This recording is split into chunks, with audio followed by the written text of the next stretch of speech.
Ancora una rissa in via Monte San Michele. I residenti sono esasperati e chiedono un intervento risolutivo dell'amministrazione.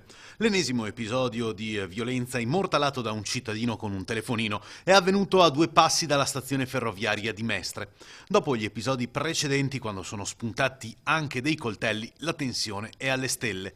Non si può andare avanti così, si lanciavano bottiglie e anche una bicicletta. Un'anziana residente è stata sfiorata a rischiato grosso, ha raccontato un testimone oculare della rissa.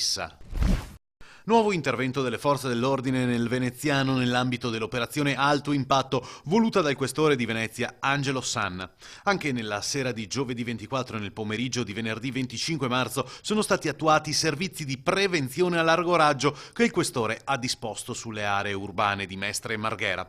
Il bilancio è di 725 persone identificate, 4 denunce e 2 arresti, 2 pusher che stavano spacciando a Marghera. Preoccupazione nella notte a Mestre quando un'automobile in sosta in via Irpinia ha improvvisamente preso fuoco rimanendo distrutta. La segnalazione giunta alle forze dell'ordine attorno alle 2:30 di sabato con la polizia che ha subito avvertito i vigili del fuoco arrivati sul posto con un'autopompa serbatoio. Dopo aver domato le fiamme i pompieri hanno avviato le prime perizie sul mezzo dalle quali è emersa subito una parziale verità. Si tratterebbe di un rogo doloso. Probabilmente un atto di gelosia nei confronti del proprietario dell'auto, un 25enne mestrino. Salvata in piena notte dall'asfissia, una badante sente odore di monossido di carbonio e riesce a svegliare e portare in salvo l'anziana che accudisce.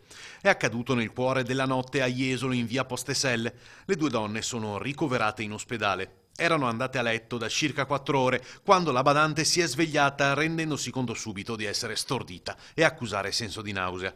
Si è alzata ed è andata in cucina, solo aprendo la finestra si è sentita subito meglio. Poi ha controllato la caldaia e ha notato che qualcosa non andava. Così ha svegliato e salvato l'anziana per poi chiamare subito i vigili del fuoco.